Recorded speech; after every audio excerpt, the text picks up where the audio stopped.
আসসালামু আলাইকুম। আজকে আমি কফি রান্না করব। 2টা কফি নিয়েছি, এখানে মিডিয়াম করে পিস করে নিয়েছি। মিডিয়াম পিস করে আলু 3টা কেটে নিয়েছি এইভাবে গোল গোল করে। এবার আমি কফিটাকে ভাপিয়ে নিব। প্রথমে আলুটাকে কয়েকটা উতরানি দিব, মানে ভাপিয়ে নিব। একটু লবণ দিব আর একটু হলুদ দিব। হলুদ দিয়ে একটু ভাপিয়ে নিব। তারপরে আমি দিয়ে দিব কফিগুলি।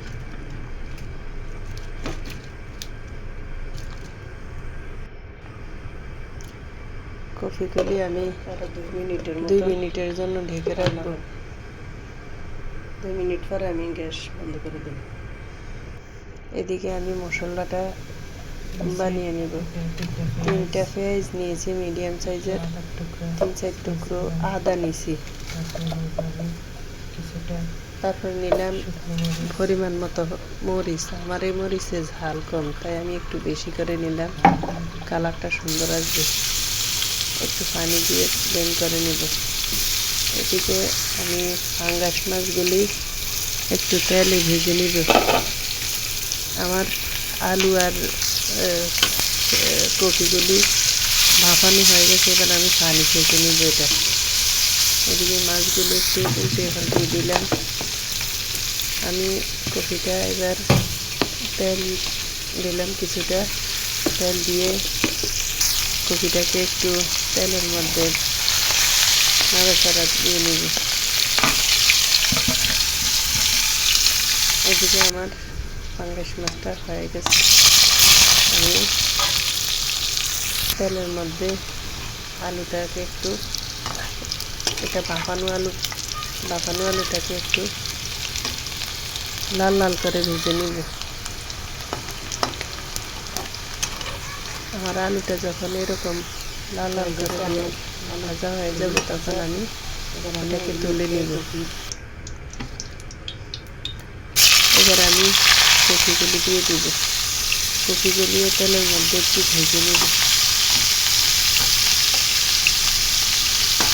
কফিগুলি এখন কিন্তু মানে থোড়া শক্ত, এগুলি এখন নাড়াচাড়া দিলেও ভাঙবে না। তারপরে আমি পরের 2 হাতুড়ি ধরে একটু উল্টে পাল্টে দিয়ে লাল করে নিব। নিয়ে আমি উঠাইয়া এবার আমি কড়াইয়ের মধ্যে তেল দিয়ে আমি যে মশলাটা বেটেছি তেলের মধ্যে আমার ওই ব্লেন্ড করা মশলাটা দিয়ে দিব। মশলাটা দিয়ে আমি একটু নাড়াচাড়া দিয়ে নিব। দিয়ে মশলাটা পানিটাকে একটু শুকিয়ে নিব। যখন মশলাটা কষে আসে, কষে একদম একটা ফ্লেভার বের হয়, তখন আমি এখানে মানে তেলটা উপরে উঠে আসে, একটু আমি জিরার গুঁড়ি দিয়ে দিব। জিরার গুঁড়া দিয়ে আমি এটাকে আবার নেড়ে ছেড়ে যখন শুকিয়ে যাবে পানিটা এবং তেলটা উপরে ভেসে যাবে, তখন আমি একটু পানি দিয়ে দিলাম, যেটা ভাপানো পানিটা। ওই পানিটা আমি ফেলে দিই না, ওই পানিটা দিয়ে আমি এখন কফিটা রান্না করব। তো আমার এই পানিটা উতরানো হলে আমি এবার আলু এবং কফি দুটোই মশলার সাথে ভালো করে কষাবো, যেন মশলাটা কফি এবং আলুর ভিতরে সুন্দর করে ঢুকে যায়।